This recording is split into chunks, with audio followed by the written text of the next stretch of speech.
Hello viewers, welcome to Mango Desk. இன்னைக்கு நம்ம Mango Deskல Tamil new year special sweet recipe பார்க்க போறோம். சீரக சம்பா ரைஸ் கீர் ஆர் ஃபிர்னி.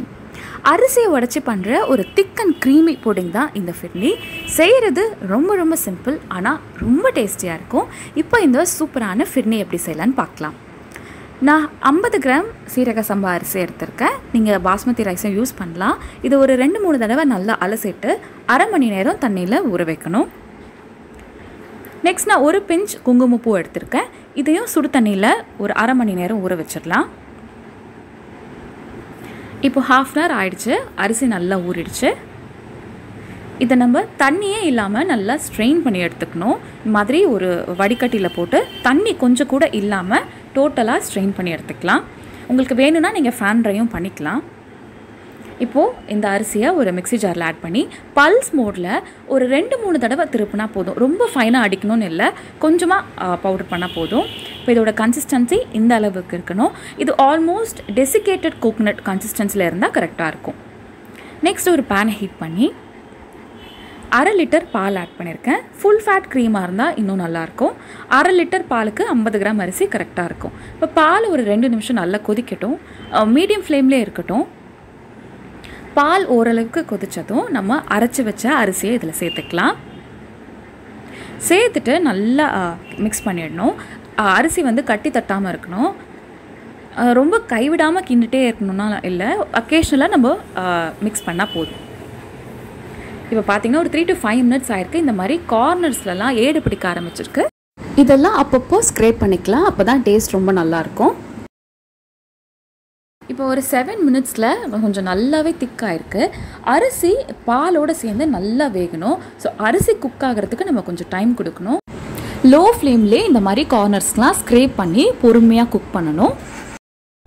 இப்போ பார்த்தீங்கன்னா ஒரு 10 to 12 minutes ஆயிருக்கு. அரிசி ரொம்ப நல்லா குக் ஆயிருக்கு. கன்சிஸ்டன்சி பார்த்திங்கன்னா நல்லாவே திக்காயிருக்கு. இந்த டைமில் நம்ம இதுக்கு தேவையான ஸ்வீட்னஸ் ஆட் பண்ணணும். நான் இன்றைக்கி கண்டென்ஸ்ட் மில்க் எடுத்திருக்கேன்.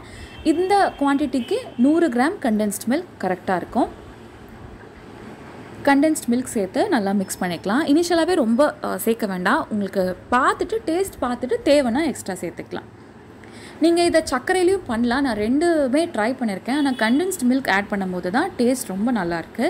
இப்போ ஒரு வாட்டி நல்லா மிக்ஸ் பண்ணிக்கலாம்.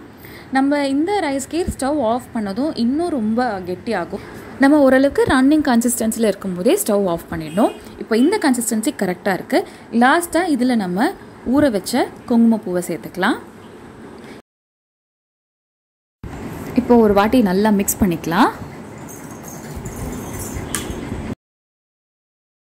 ஆர்டிஃபிஷியல் ஃபுட் கலர் யூஸ் பண்ணுறத மோஸ்ட்லி அவாய்ட் பண்ணுங்கள். குங்குமப்பூ கொடுக்குற இந்த மைல்ட் கலரே ரொம்ப நல்லாயிருக்கும்.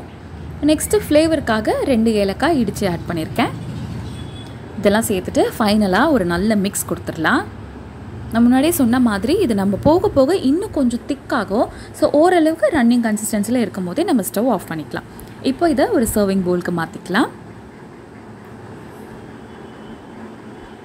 இந்த கன்சிஸ்டன்சி ரொம்ப பர்ஃபெக்டாக கரெக்டாக இருக்கும். டெக்கரேட் பண்ண கொஞ்சமாக ஆல்மண்ட்ஸ் எடுத்திருக்கேன். இதை நீங்கள் அப்படியே வார்மாவாக சர்வ் பண்ணலாம். இல்லைனா ஒரு 1/2 hour ரெஃப்ரிஜரேட் பண்ணிவிட்டு கொஞ்சம் சில்லுன்னு சர்வ் பண்ணலாம். ரெண்டுமே ரொம்ப சூப்பராக இருக்கும். இது பிரியாணிக்கு ஒரு எக்ஸலண்ட் காம்பினேஷன். செய்கிறதும் ரொம்ப சிம்பிள். டக்குன்னு எதனா ஒரு அக்கேஷனுக்கு நீங்கள் செய்யணும்னு நினச்சிங்கன்னா ஒரு 15 to 20 minutesல செஞ்சிடலாம். மொத்தமாகவே 3 மெயின் இன்க்ரீடியன்ஸ் தான். ரொம்ப டேஸ்டியாக இருக்கும். நீங்களும் இந்த ரெசிபியை கண்டிப்பாக ட்ரை பண்ணி பாருங்கள். ட்ரை பண்ணிவிட்டு எப்படி வந்துச்சுன்னு கீழே இருக்க கமெண்ட் பாக்ஸில் சொல்லுங்கள். இந்த வீடியோ உங்களுக்கு பிடிச்சிருந்தா எங்கள் மேங்கோ டெஸ்க் சேனலை மறக்காமல் சப்ஸ்கிரைப் பண்ணுங்கள். வியூவர்ஸ் எல்லாருக்கும் இனிய தமிழ் புத்தாண்டு நல்வாழ்த்துக்கள்.